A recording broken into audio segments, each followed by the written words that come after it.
today is going to be a fascinating subject. It's not one I would initially thought about, but it was suggested to me and I thought, yeah, that sounds like a great idea. The sort of the problems for young men finding their place in a sort of modern, postmodern society. So that's, I think that's what we're going to hear about today.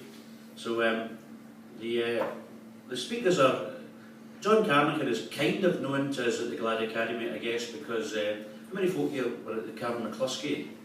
Yeah, so a few people were at that fascinating talk Carnochan gave about the violence reduction unit, and of course John was instrumental in setting that up. So we kind of know a bit about John, and I was looking at Sandy's website, and it tells me he's just saying he's a keen painter and a tango dancer. Is that right? So if you keep your eye on him while we're doing some music, you might see a few tricky steps there. But so we'll hear from them, and you'll get a chance to ask them questions about what they're doing, what their work is. But as usual, we're going to start off with a bit of hymn singing. So you've got the sheet there. The first song we're going to do is an anthem about that sort of difficulty of being a young man and finding your place. It's father and son. So I asked Joe if he wanted to sing it with me, take the son part, but he told me to fuck off. So I'll just sing both parts. So the father kind of sings in a low voice. So if you've got a low voice, could you sing the father part? And if you've got a higher voice, could you sing the son part?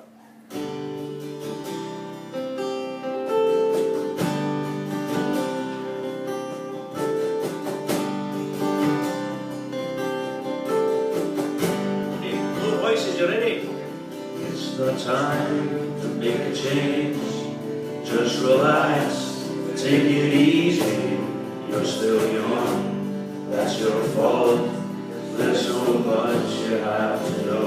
Lovely. Find a girl, settle down. If you want, you can marry. Look at me, I am old, but I'm happy.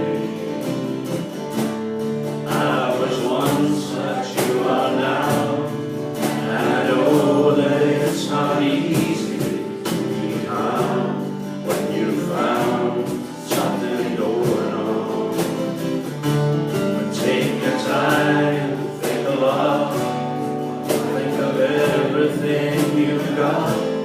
You will still be here tomorrow, but your dreams may not.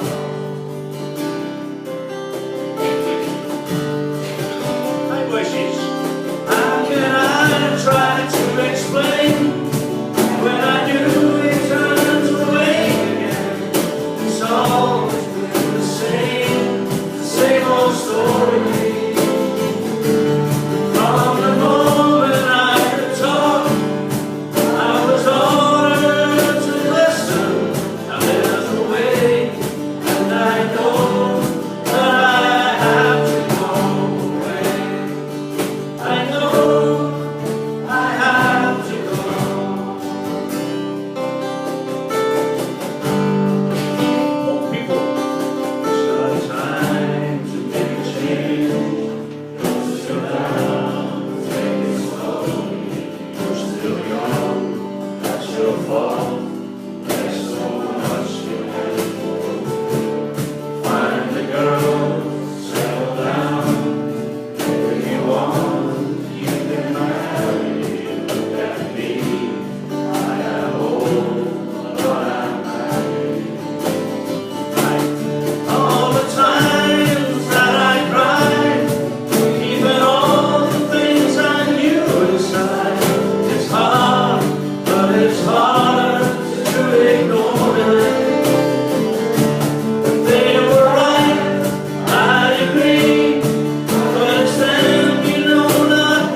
Together.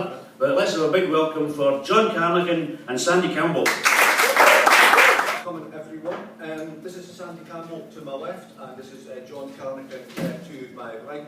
So rather than do it as Sandy and John stand and give you, great announcements, what we thought we'd do is we'd do it as we'd have a wee conversation, the three of us, and then in place of that, and structure that, and then open it up to questions, observations, and thoughts. As I was saying, John Carnochan was one of the people, one of the key people setting up the violence reduction unit, which has been really path-breaking and got into lots of areas that Scotland needs to face if we're going to be a better, more human society. And Sandy Campbell set up a project and social enterprise, is that the right phrase? Charity.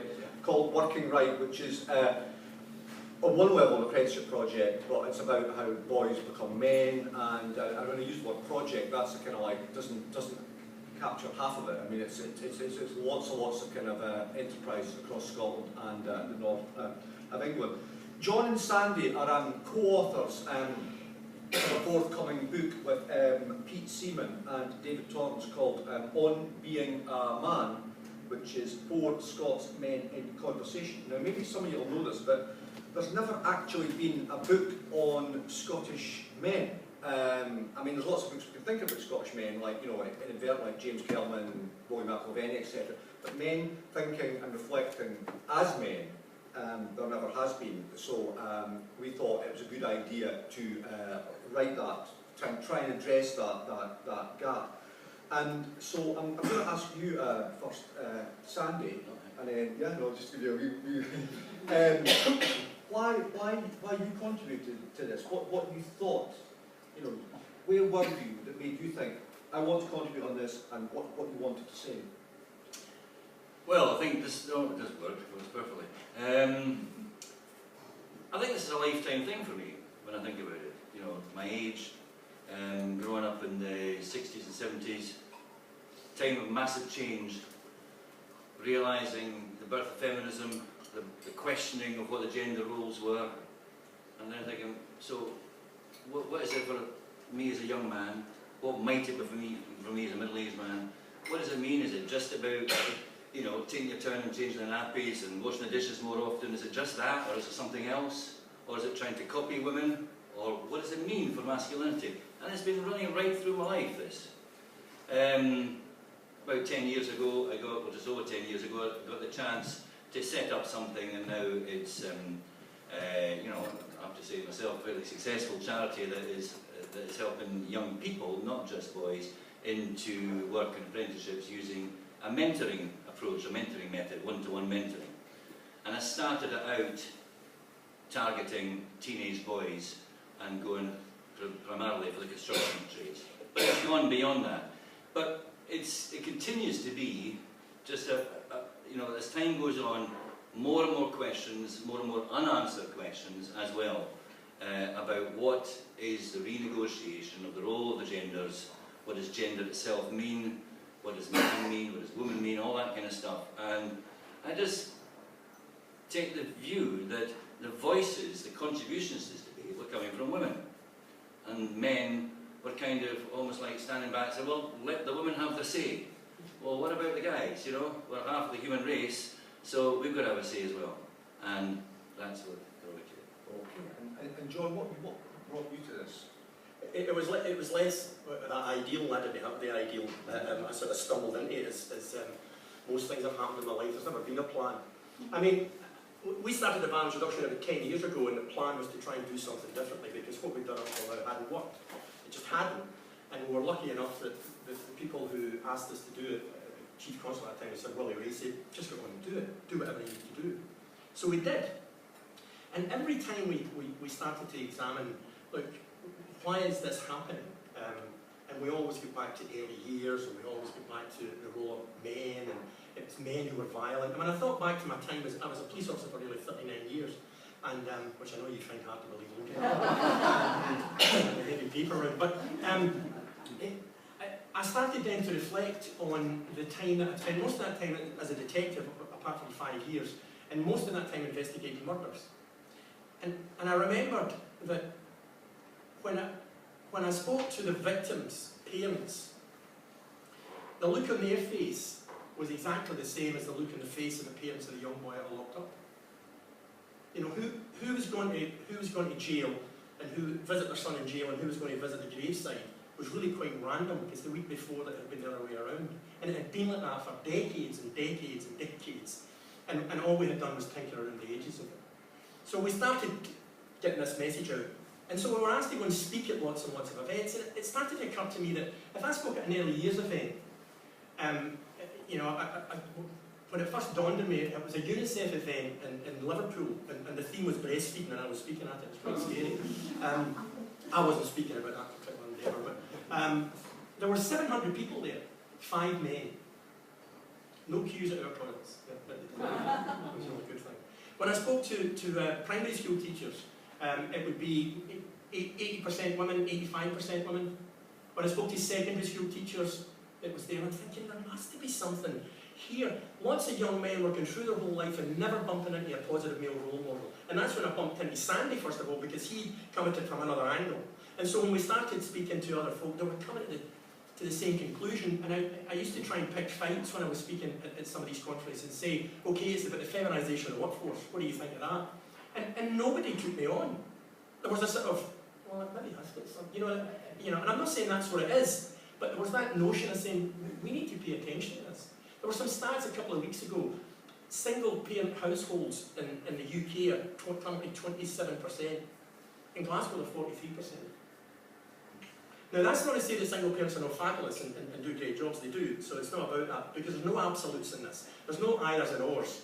But I think there's a discussion that needs to be, if we are going to have this getting to equality, it's not equality and gender equality. If we don't fix that, we won't fix violence. But you're never going to get, it's about equality. It's not about saying, it's our turn to do to you what you did to us for the past, 2,000 years. It's about equality. I took my youngest daughter to the nursery in this village. She's now 28, 29. And they said, are you babysitting today? And I said, no, I'm actually a dad, I'm parenting. So there's lots of young guys don't know what it is. We're not needed for anything. Some of these young guys have no notion in life where they are. Certainly in terms of relationships and connectedness, humanity, that empathy, that compassion stuff, they have no notion of it. The positive role models in their life are women. That's what the positive role models are, because everything's possible for young women. They just go for it. And so it was that point when I was speaking about it, and others, we came to the crossroads at the same time, and Jerry said, why don't we try and do something? So the agreement, I think, from us all was that we don't have a conclusion to this. There's no answer, I don't think. Maybe we do. But it was just the idea, we need to have a conversation. We need critical friends speaking uncomfortable truths. We need to get things out in the open and say, what's the issue? How do we talk through? So that's it. Thank you for that, John. Thanks for that, Sam. So I'm going to bring you to the one of the many thorny issues we've got and are covered in this book is, let's talk about Scottish men. Let's talk about Scottish men in all their glories and not glories. For a start, Sandy, is there actually such a thing as Scottish men?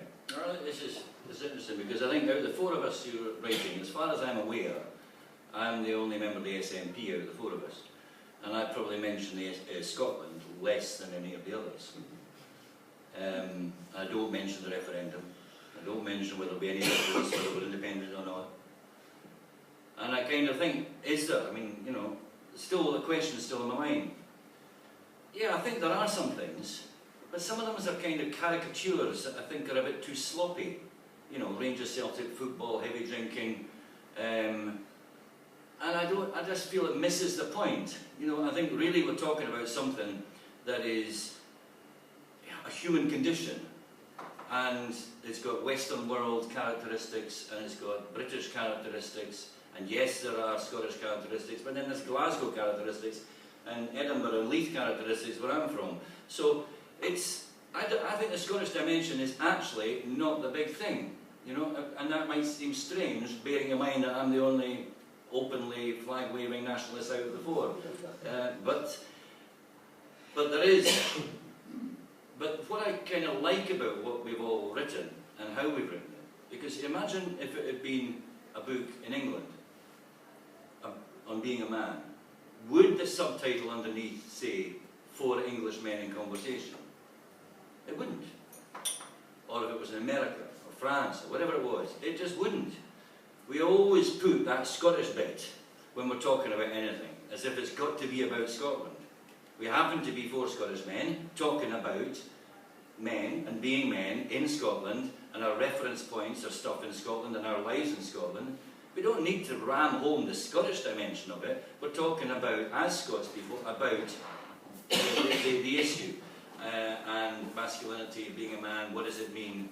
And the Scottish stuff kind of seeps through here and there, I think, in quite a nice, easy way, because we're not making a nationalist or unionist or referendumist point of view about the whole thing. Yeah? I mean, also, John, there's certain caricatures of Scottish men. Sandy mentioned some of them. There's certain negative, stereotypes, and then that's not all Scottish men. So how do we get past that kind of set stereotype? And how do we get to the point? I think is what you're trying to do in the conversation. How do we articulate what it is to be, trying to be a good Scottish man? Yeah, absolutely. Because I found that my views of things were a bit like, obviously now, when I look back and go, duh. But my view about Scottish men were about the men that I dealt with, that we were locking up, that were in gangs, that were violent, that beat their wives, that drunk too much. That was the people that I dealt with, apart from colleagues, of course. They were. Well, most of them. So I was, I had this view of, is that what it's like? And I would say to people, if a young Scots guy is coming home and he gets beat up by some other kids and he runs home with his mum crying, and he's 10 or 11, his mum's likely to give him a cuddle.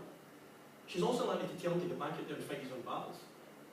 So I think there is something around Scots about our thrawn, our relentless resilience, our ability to bear a grudge down the centuries. Is absolutely, and I think it might be when I was speaking in Belfast recently, and they said, well, we're good at that as well, so maybe it's a Celtic thing. And there are caricatures, and it's not meant to be a science, we're bringing our own experiences to this, and there's a sociologist in the States called Garbarino who thinks that Scotland is a net exporter of violence. He thinks the Ku Klux Klan set up by a Scots guy, Lynch was a Scots guy, to lynch somebody was a Scots guy. That's what they did. He makes a very cogent argument about the black American, African-American male obsession with respect they got from slave masters, usually Scottish. That notion about don't you disrespect me. Now, there's some evidence around with that, and it just makes you think. Now, I'm not saying that that's absolutely true, but I think we need to pay attention to that, because there was something about, when I spoke to colleagues in England, in May, whatever, they would talk about Glasgow guys, and when they spoke about them in terms of their violence, they said they were really different. It was a different level. They didn't give up. They didn't know when they were beat. And that's something I think about it. That's I think Scottish about us, that we're throwing, we just hang in there. And I think that's but that was what happened during this exercise, of course, as we stepped back and thought, then I realised all the world wasn't like that, which was really good. So I'm going to ask you, John, then, given that, that's really fascinating, but just those thoughts on, given that's part of the Scottish men, but not all, what does it take, what are the characteristics of being a good Scottish man? Is it just like, just like being good generally? Well, I think that some of those characteristics that can be negative are also very positive. I mean, it makes us very loyal friends. It makes us very loyal allies. That's what we do. We stick with things. We don't walk away. So we bear the grudge, but we also say, well, if you're my friend, you're my friend for. We're good partners, I think, in things as we go along. I think that's important. But we always seem to define it with these things, and I thought it was just me, because I had been dealing with violence, so I thought that was how we defined men. When I joined the police in '74, my sergeant had flown a glider into Arnhem. There was a cop who had 30 years service there who'd worn a green beret and paddled across the canal, and the channel was saying things. These were men that when I joined, I thought, really? That was how we defined it. And I remember going to instances of domestic abuse and violence against women, because it happened back then as well. And they would say, when I was a young cop, they're like, this is between a man and a woman, son, don't you get Now that was 40 years ago, and we've come a long, long way. We've still a long way to go. But so we define these things in a different way about men, and I just think we need to start, and men need to start and say, right, we need to create a new definition for ourselves. What are we about? And I don't think we're about that. I'm sure the men in here aren't about that. So it's how do we allow these caricatures to carry on? We need to grab them. I think there is an expectation of violence, if I put it that way. I mean, I left Scotland when I was 17, and I spent the next 25 years in England. And then I came back. So if you like, what I knew of Scotland is the last 15, 16 years or so, and my teenage years and childhood. And that my early adulthood was Yorkshire, Sheffield. So I've got that kind of comparison. And what I do know as a Scot living in Yorkshire and in England, that there was an assumption that we could fight.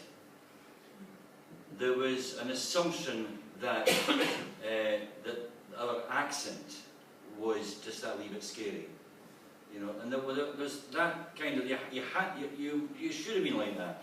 And one of the funny things about the caricatures, if you think of the caricature of an English person, an English man, and a caricature of a Scottish man, your caricature in England is, you know, your bowler hat or your cricket or something like that. And in Scotland, it's either a military one or a Rab C. Nesbitt type character. It's a working class caricature, and the English caricature is a middle class or an upper class caricature. And I think there are those differences, and because so many of the caricatures are male rather than female, then there is that, you know, but I don't know whether there's scientific evidence that we actually are better fighters, otherwise why do we keep losing? You know? So, but there's certainly that expectation. You know, so, and I think I remember when I came up back again, and you know, like I knew where all the youth clubs were because that was the age when I left, 17 and stuff like that. But I didn't know where all the adult things were, and I was kind of learning afresh in my early 40s. But what I did notice was two things that jumped out for me.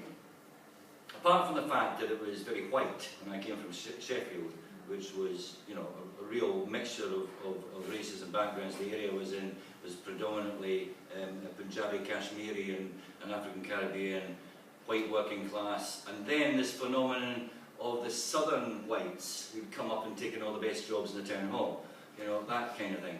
But then you know, arriving back at Scotland, finding a much more homogeneous kind of ethnically, but there seemed to be much more kind of casual friendship or casual chatting or casual, you know, talking to people at bus stops, and casual violence. Almost I would say casual violence, and it's not personal. You know, it's over and done with pretty quick. And that was my impression. So I do think there is this relationship with violence. I think it's kind of interesting that a lot of I was talking to Noemi in the audience there about some of the songs about a completely separate project. So many of our songs are military songs, or they've got a military edge to them. You know, or they're clearly about a battle, or they're actually, you know, you can imagine someone in a kilt and a uniform. And then just to add to that, you know, we've got this reputation throughout the world, and our national dress is a skirt. One of the things you're touching on there, John, when you're talking about Arnhem and Green Berets, and this comes through in the book, are there different generational experiences of men? Well, clearly there are, but is there a sense in which you're saying the wartime generation, is the crisis of well, A, is there a crisis of masculinity? That's a big word, isn't it? Crisis. And masculinity is a big word. And if there is it something that's kind of generationally specific? I think there is a generational thing. And if there is, and when you think about it, if there is a crisis for men, it's a crisis for women as well. We're on the same boat. So, you know, if there is one, so I suppose we can argue about, is it a crisis or is it just a wee problem or whatever. But I think the generational thing is, I remember at home, it was clear exactly what everybody's role was and what would happen. The expectations that would be there, you know, you would get married, you would have kids, you would go to work, you wanted a guy with a job, you know, you would do that, you know, that's what happened, you would get a house, you would get a council house, you would get, that was the sort of, and then expectations changed a wee bit, and I think David Torrance, who was involved in a book with us, I mean, he said something really telling, and I think he's the youngest amongst us, and he had said, maybe women have handled the transition better, and I think for me, I think that's what's happened. I think that women have had a focus, and the focus has been equality and striving to get things more equal, and in every respect, not just in respect of how many people are in a boardroom or on a BBC panel, which I think is furious, but anyway, it's far more important things about, you know, equality. And had that focus, where men sort of disengaged with that sort of thing. And we either ignored it or felt guilty about it and said, well, yeah, right enough. So we got behind that. Then all of a sudden, hang about, what about us? You know, what do we do? What's the story here? Because we're not needed anymore for lots of things, just not needed. In fact, I think Sue Palmer, in her book Talks in Childhood, says in 100,000 years there won't be men, which I thought was a bit scary. But I try to encourage one to say, make you just as now that we're here. I'm not going to be here forever. But you know what I mean? There's something about, I think, that transition, I think, women had that focus about saying, this is what we want to do. And I try to avoid the notion about war and the fight on equality in war, because war, we failed with war stuff, so I think it's just about the transition and the change. Yeah. And Sandy, given you've done this, you do this work and working right about boys and adult people, so what's your thoughts on kind of, is there a generational set of different experiences about men? Yeah, I think there is. Oh crumbs, I mean, one of the things is language.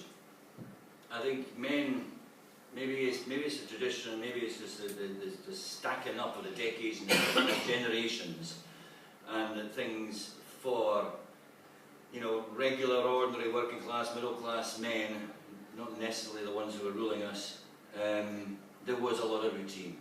I know there's a lot of routine in everybody's lives. And, you know, the routes, the pathways were clear. And they're all muddled up now.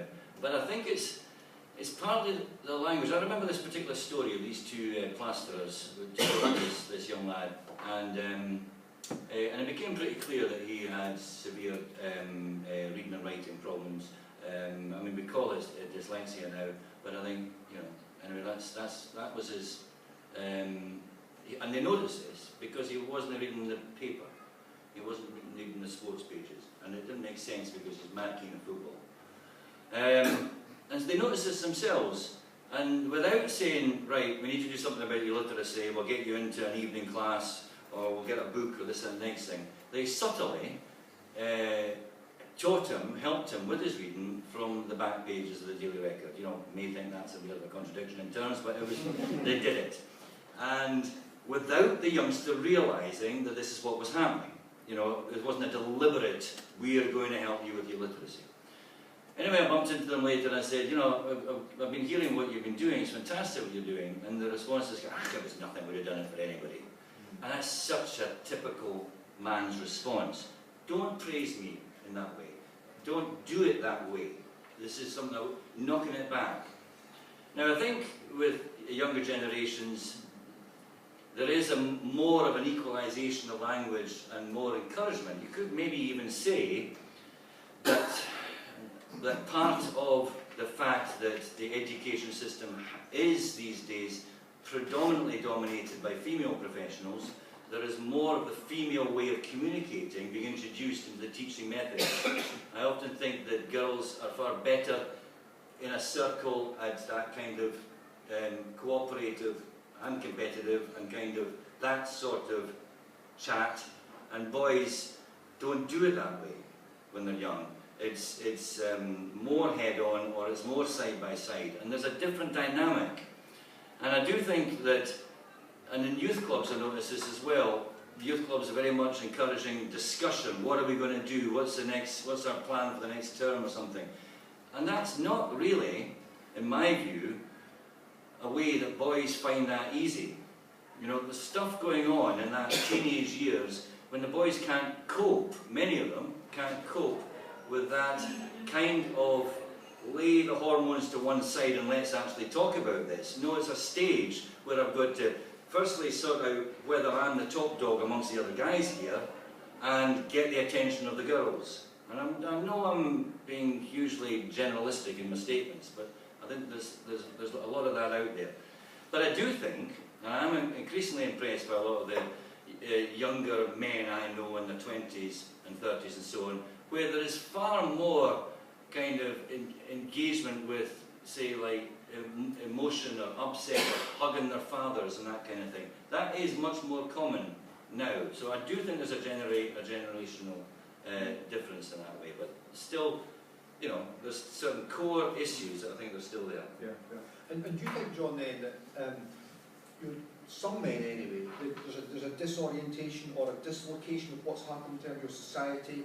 I mean, we've lost a whole piles of men's jobs, not Scotland of course, but it's happened in large parts of England and Wales, that there's a specific concentration of the manufacturing jobs, the shipping jobs, you know, mining in Scotland, particularly west of Scotland. Is there a disconnection in a certain generation of men, and does it even become an anger or about the gender dimension? I think there is a disconnect in some, you know, and I accept as well that some men just use that for an excuse. You know, a big boy didn't run away. You know, it's not my fault, somebody else's fault.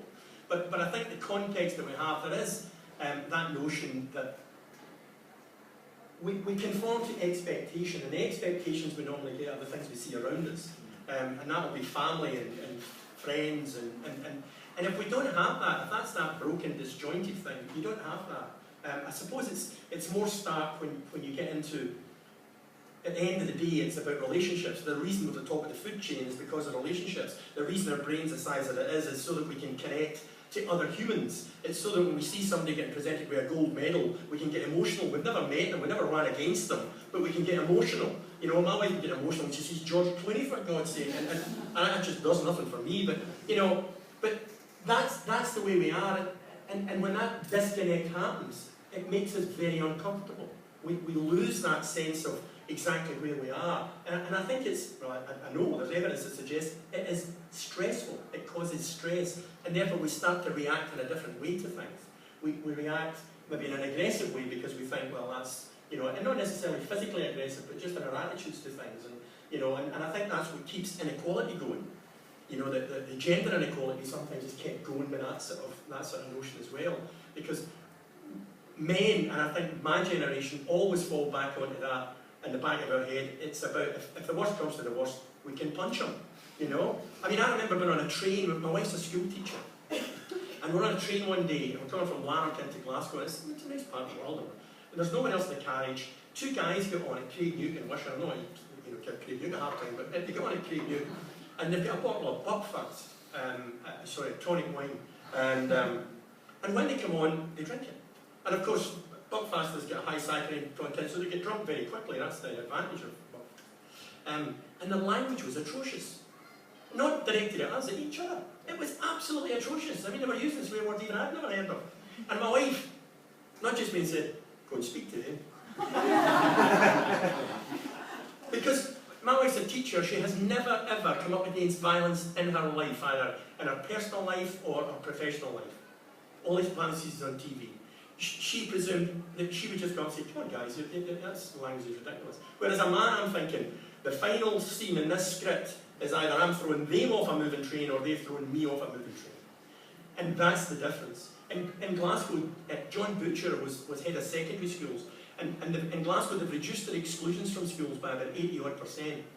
And he thinks it's because there are more female head teachers.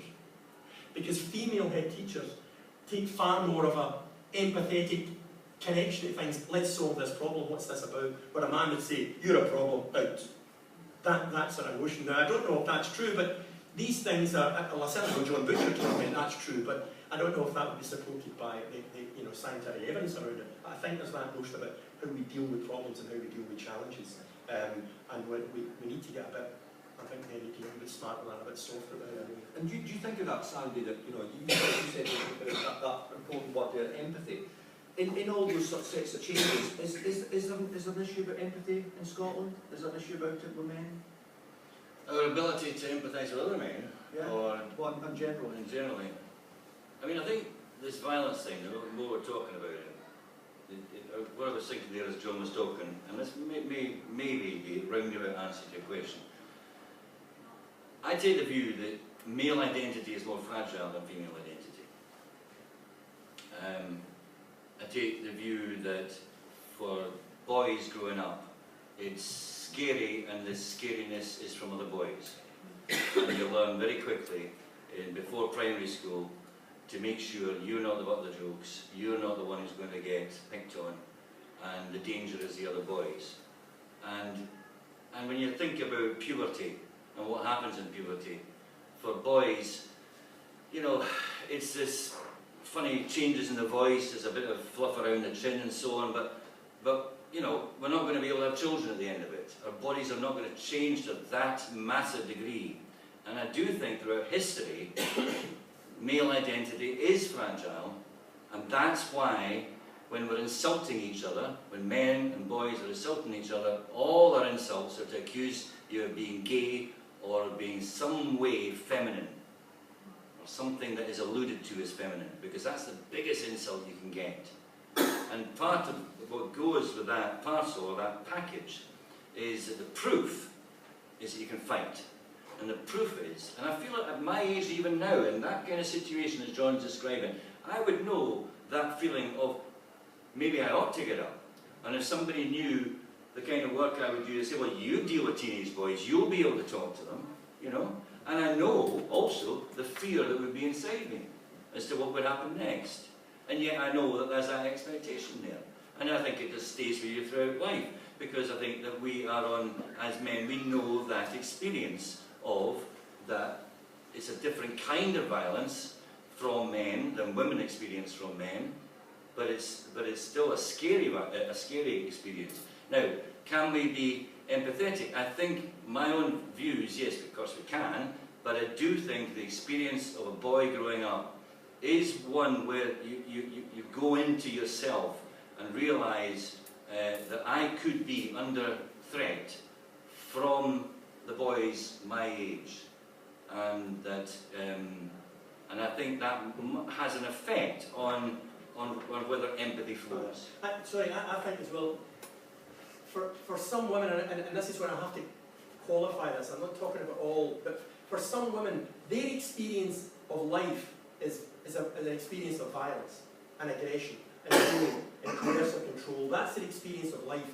And if they have a son, they'll be quite naturally preparing that son for the world that they understand.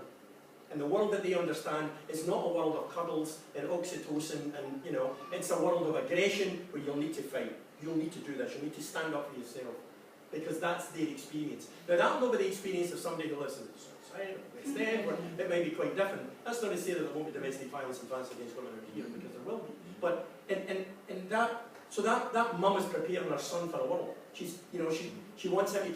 He will conform to the expectation. The expectation is he'll be a man, and he'll need to take on these bullying men that are out there, because that's the way it is. If you don't fight, you're going to be in trouble. You know, you're going to have to stand up for yourself. And that's sometimes what happens, perpetuates that. And I think that's where the caricatures come from, where we always play up to those. It's interesting we talk about Rhapsody Nisbet, the person who holds the family together, mum. She's the one who makes the good decisions. She's the one that keeps, no matter how bad things are, she keeps things together. She keeps the social work away, she gets the rent, she gets the guys out of jail, she gets the bail money when he's drunk, he looks at. It's the mum that does it. And he stands up, and I always remember when Rhapsody Nisbet said, we're scum, we'll always be scum. I'm proud of being Scottish. Absolutely, and you think, you know. And so, yeah, Mary Doll works on some level, because Mary Doll is in society, and that's how characters work. And there's a Dundee, I'm from Dundee, and there's a Dundee version of that as well, of the women that worked in the jute industry. So, last question before we open up to Sandy is, so given Scottish men, as well as Scottish society faces lots of challenges, what would you do about the challenges facing Scottish men? What would you practically do? Yeah, well, I suppose my ideas for a way forward are, number one, ain't going to be quick. You know, this is a dynamic between the two genders of our species. It's been going on ever since we've been on the planet, and it's gone through all kinds of changes. And what is it about the arrogance of our generation, the things that we're going to somehow solve the damn thing? That ain't going to happen, right? So one is getting our narcissism into kind of into proportion, but we can contribute, and I think that the contributing factors are actually, in my view, don't sound obviously on the sort of obvious issues like longer, you know, I'm not going to come up with stuff about drink regulations or more police or anything like that. I think one of the key problems we've got is that generations are not mixing together. that we are bringing young people up who are not spending their lives in the company of other workers much older, that they're encouraged to leave school and go to college and university where they're still in the company of their peers, and then they're leaving those further education institutions. And that, again, remember, that's the big message being sent out there in the education system. You're a success if you go into college or university, and you are not a success, although we won't call you not a success, we might call you vulnerable, which is one of the new words, but if you haven't achieved that, but for the encouragement is to go that route. And then you're with the company of your peers from then on. And we're not used to older people. Younger people are not being brought up to be used to older people. I think that's got huge consequences. And I think boys in particular need that. And because around the age of adolescence and that changeover into adulthood, they really need alternative models of what it is to be a man who they are not related to. And that's only going to happen in the workplace or in ordinary life. You know, and from other, we used to have the Janny, we used to have the park, you used to have all kinds of people with buttons and uniforms going about who thought part of their purpose was to try to, hey, stop doing that kind of thing. But we know that feeling of crossing the street when there's a bunch of kids on the other side of the street causing trouble, because we don't know what's going to happen next, and we don't want to get caught up in it. So we're ghettoising the generations. And to add to that, I think what it does lead into this is this fetishism for youth, and this fetishism for being young. Hear stories, somebody said, you've heard 50 is a new 40, and I heard somebody say the other day that 60 is a new 40. We're crying out loud, what's wrong with being 60? And what is wrong with getting older, and what's wrong with dying? We're all going to do it. There's nothing wrong with death. And it's this cheating of death, and the cheating of the intermingling of the generations, and the natural part of human society going right back in history, where the old pass on the wisdom to the young, and the young mix with the old, and the grandparents and the great-grandparents play their role. And we're, like I say, ghettoising the generations. And I believe that kind of stuff is feeding the topic we're talking about today. Thanks, Andy. And the last thought from you before we open up the challenges. Yeah, I think that's. I think that over the decades we've come to a place where we value commodity above community. So what we have then is we were speaking about it earlier. You always need a plan, and a leader, and he's usually a man, and if you follow the man and the plan, everything will be fine. And we need to fix things. I don't think we can do that. I think we can make it better, and I think. Often when you get really smart people looking at complex and complicated problems, and this is a wicked problem in the scientific definition of a wicked problem, we need to remember our job's to make it better. This is the way it's meant to be. Our job's to make it better and ease that through. And I think the generational connection, we see it all the time, because what's happened is over the decades, we've ceded responsibility for education to schools, for health to the health board, for safety to the police. It's our responsibility. My health's my responsibility, and right now I'm not making a very good job of it, but that's my responsibility. My daughters could do lots of things before they went to school. We didn't need education with a capital E. So we need to get back now and say there's certain things we can do ourselves. We've got this issue now about care homes. Whatever happened to looking after our elders? Whatever happened to that connection that was there? There's some countries you'd be ashamed to put your grandparents or your mum and dad into a home. But we seem to have lost that because we've broken everything away at that level, and I think it's a simple thing, but it's getting back to those human elements that are about. I mean, the word that's come to me over the past few months, not come to me, but I've been reading more and more about it, is care. We need to care. We need to care for each other, and that includes men and women. And men need to learn how to do that, because it's that idea of women can lead, men can nurture.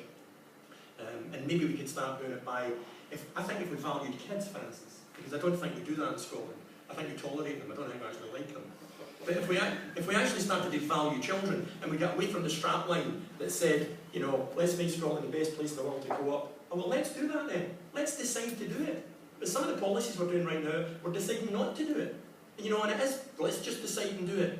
And if we started to do that, then maybe we would value a nursery nurse more than we value a professor. of anthropology at St Andrews University. Maybe we would pay them more.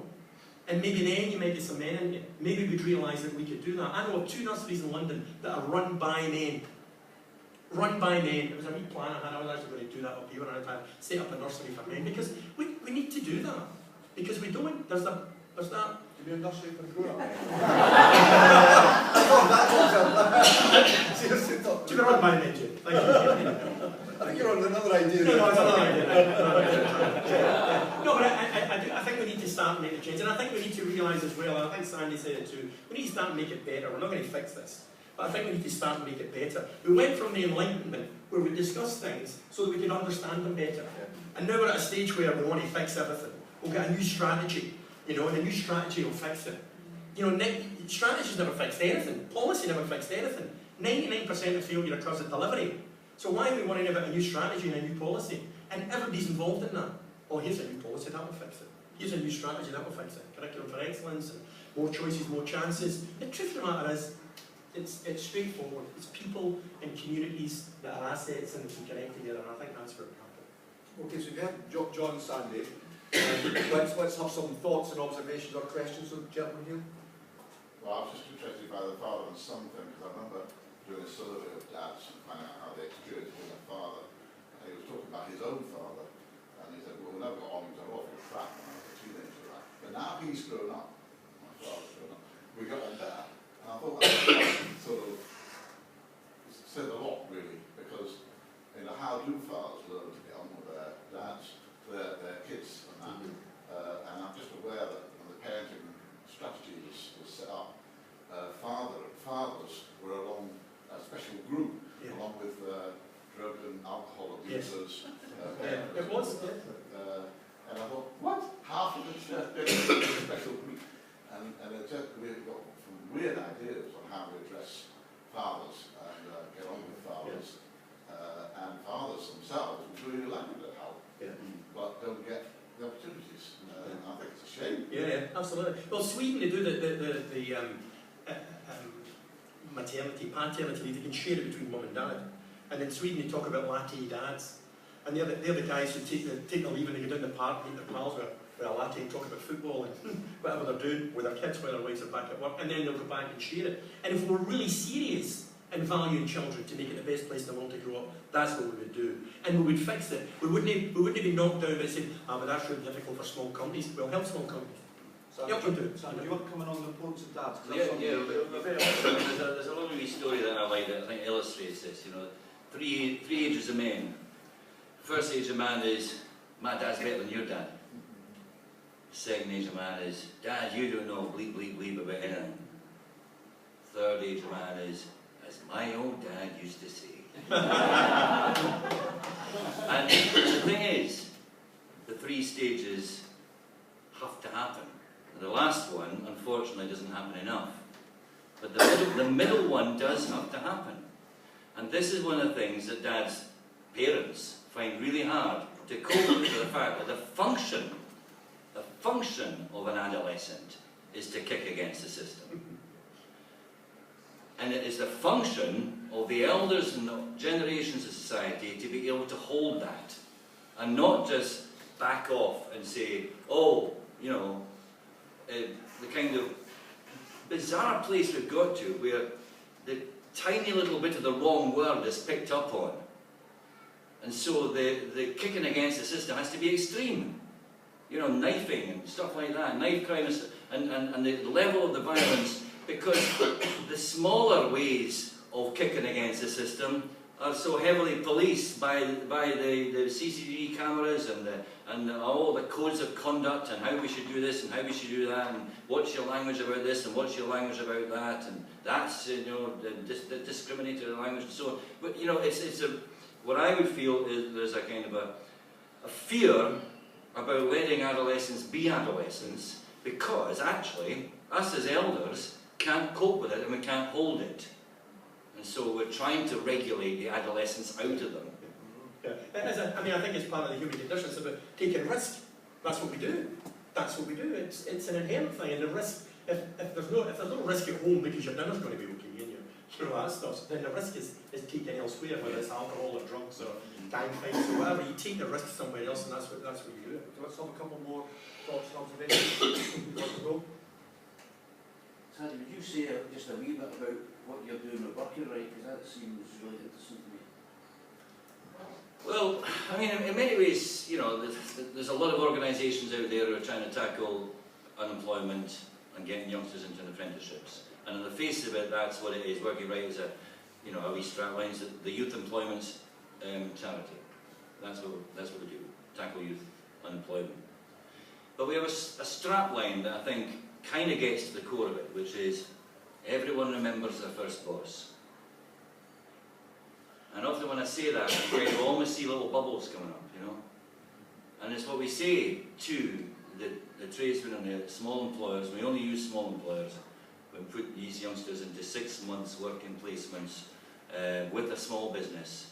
We do some training, but the vast majority of the time is in the workplace, and they've got a nominated individual in that small business who is like their mentor and who they work alongside. And saying to those working men and women, you're going to be remembered. That's not up for debate. How do you want to be remembered? Because you're going to have an impact on this young person's life. And again, the philosophy behind it, to get back to what I was saying about teaching adolescents to manage and be able to relate to people who are much older. So we only place a youngster on their own in an individual firm. Not two, not three, not groups. I'm totally against, and I mean against, these projects that have, let's get a whole gang of youngsters to do up a house and we'll have a youth worker watching them do it. It's not getting there. I say against, I'm not saying it should be made against the law. I just don't think it's achieving the result that the intention is there for, because their key intention is leave. You've had enough of your peer group. It's time to enter the adult world and relate to adults. So it's a deliberate engineering, if you like, without making a big song and dance about it. That's just how we do it. And so that's the basic philosophy and the basic idea around it. Okay, any other thoughts? Comments? I don't see what I think about Sandy and John and Pete and David have done is that there's something brave here, and they've stuck their heads above the parapet in a subject that men haven't addressed in Scotland. And this is the first airing of this whole experiment, thanks to the Glad Cafe.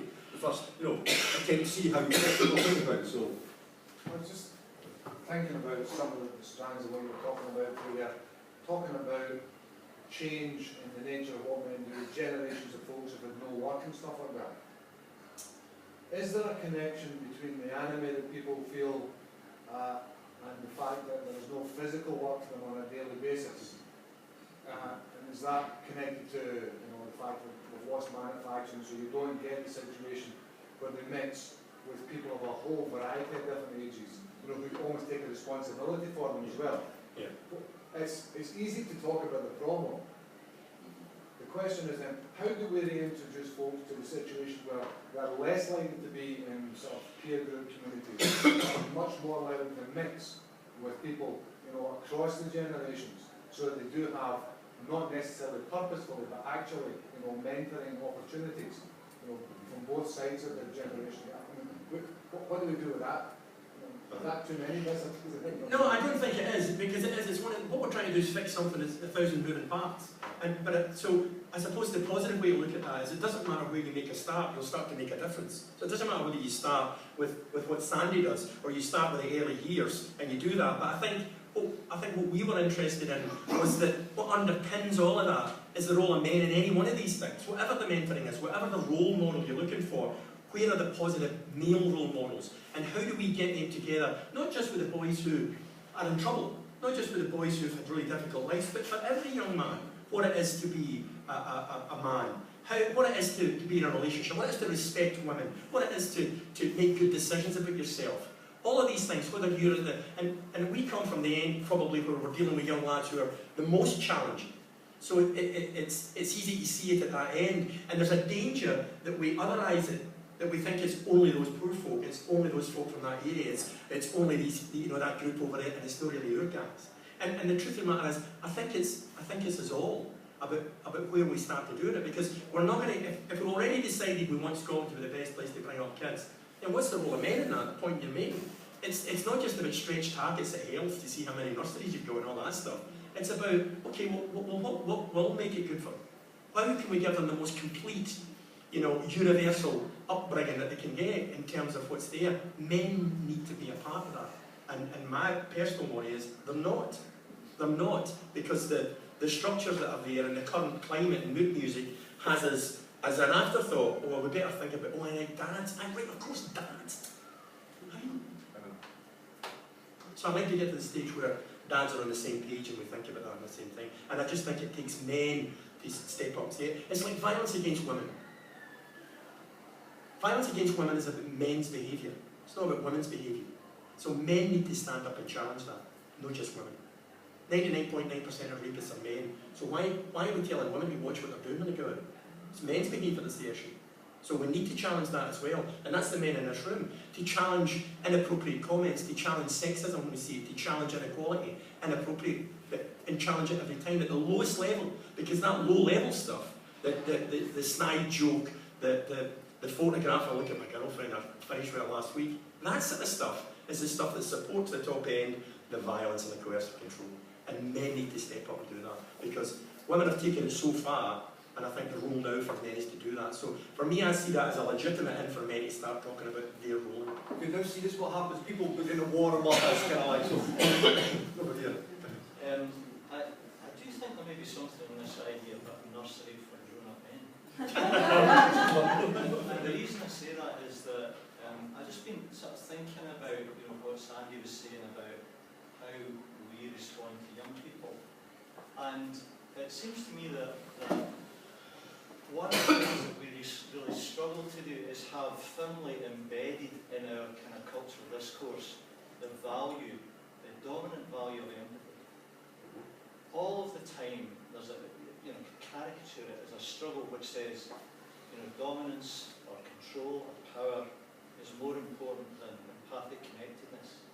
So I think there's a task for, you know, those of us who grew up maybe at a time where empathy hadn't been kind of coined as in common usage, to be re-educated in how to actually embed that in our everyday conversation, in our behaviours, all that kind of stuff. Yeah. I think so, and I think what we can learn from the most successful women that are out there in any field, whether the most successful mum, is that how did they get that empathy, and how did they make sure that their family and the people around them get that empathy as well, as opposed to the most successful women sometimes in the police karma side. They outmen the men. Do you know what I mean? There's that notion. There's no doubt at all from the science that we boys can do empathy. You know, the brains of we boys are just as good as the brains of we girls at that kind of recognising the hurt and the other. But it just gets talked out and played out and filtered out, or doesn't get endorsed, and then becomes harder to sustain. So big boys don't cry. Can I see, sorry, the empathy point is, I went to the St Johnstone Dundee United final yesterday as a Dundee United fan. I know, and I stood and applauded St Johnstone at the end of the game, and I was thinking afterwards, like, and people were congratulating me on Twitter and Facebook for saying congratulations, Johnstone. I think, why am I feeling this? Because I only felt a small amount of sadness.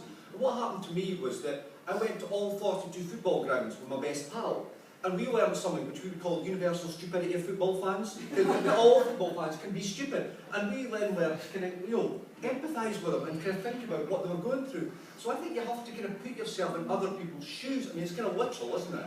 To do it, but that's allowed me to have a wee bit of being generous. So but I want to be perhaps a wee bit controversial here, because I think there's a story out there that women have got emotional intelligence and men don't. And I'm afraid I don't subscribe to that one. And I'm not saying it's the other way around, I just don't subscribe to that simple narrative. you know, have you ever been in a conversation between a bunch of women after somebody's got divorced or they're broken up with the partner, and it's, you know, take him for everything he's got, the bastard, men are all the same, that kind of thing. I'm caricaturising, obviously, I know, but you nevertheless do hear very, very strong, and it's in the media as well. Men are, you know, men behaving badly, men are stupid, men are the butt of many of the jokes, in that we somehow are almost like playing into that role. Oh, well, we don't know how to be empathetic, we don't have any emotional intelligence, the women have got that. I don't think it's true. Those couple of plasterers who taught that lad to read, now that was empathy. They saw it themselves. They just didn't use psychologist language to describe it, but they did it by their actions. And I think part of the problem is we don't read the language and the code of men, because there is many, many signs of empathy out there.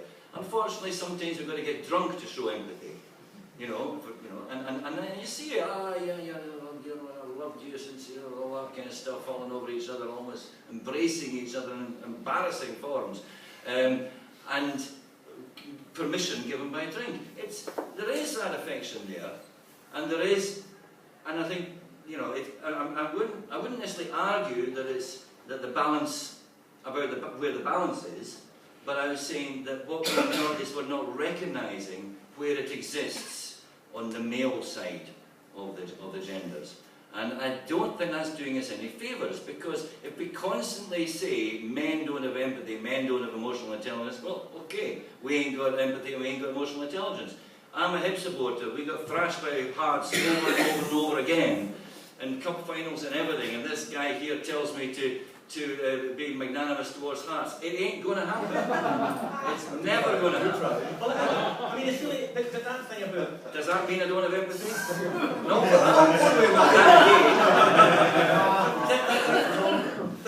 There's a child psychiatrist called Richard Tremblay at Ottawa University. He's done lots of, a couple of longitudinal studies on childhood aggression.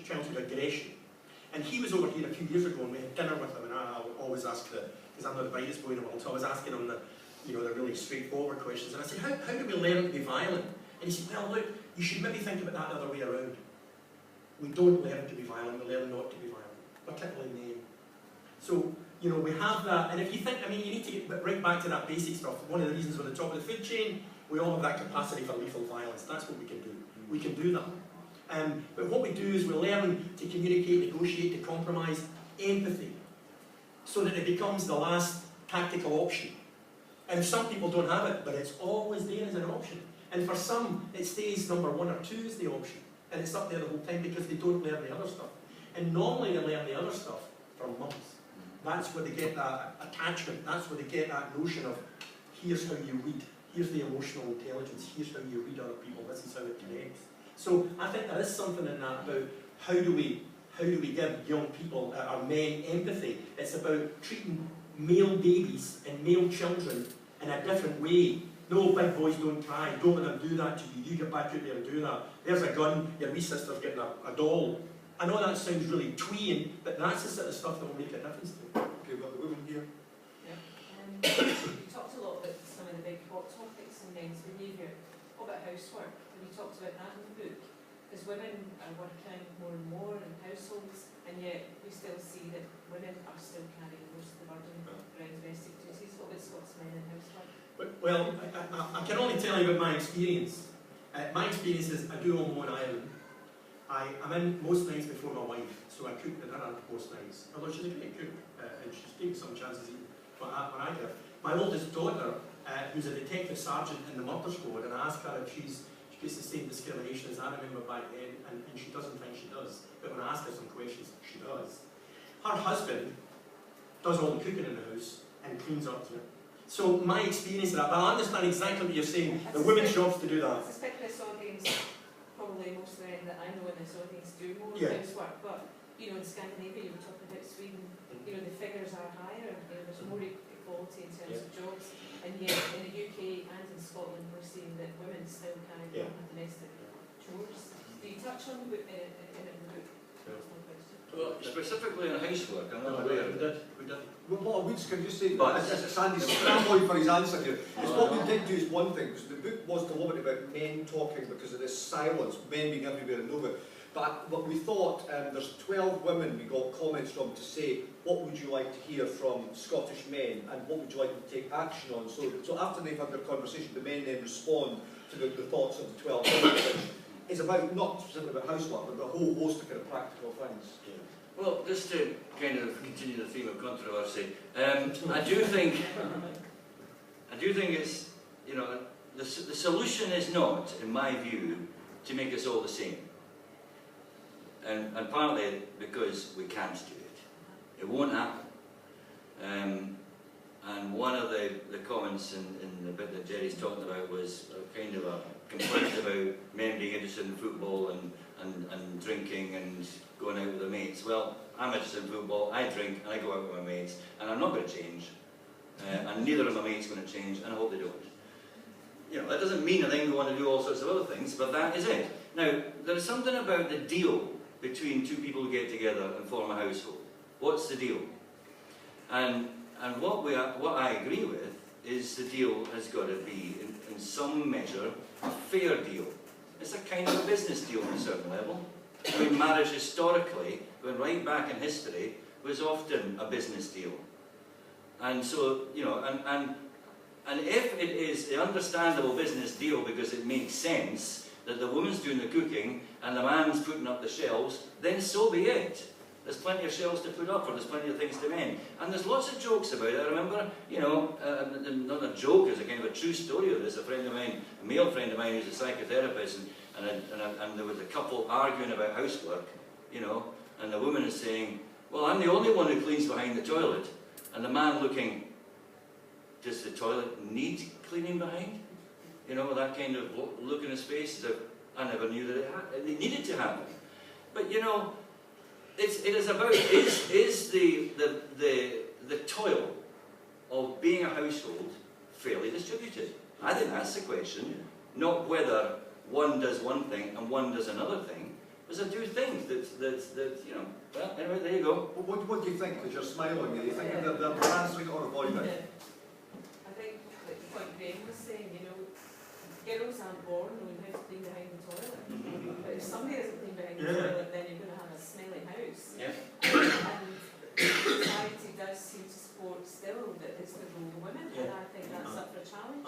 And men who do it, like you're saying, and you know, people that I know, men that I do, are happier households. There's less, you know, a lot of divorces and separations are about crazy things like that. So I think the more that we talk about that, women are out of work and everybody's out of work, who wants to do the housework? Women don't want to do it. If it's not done, then, you know... But that's that expectation.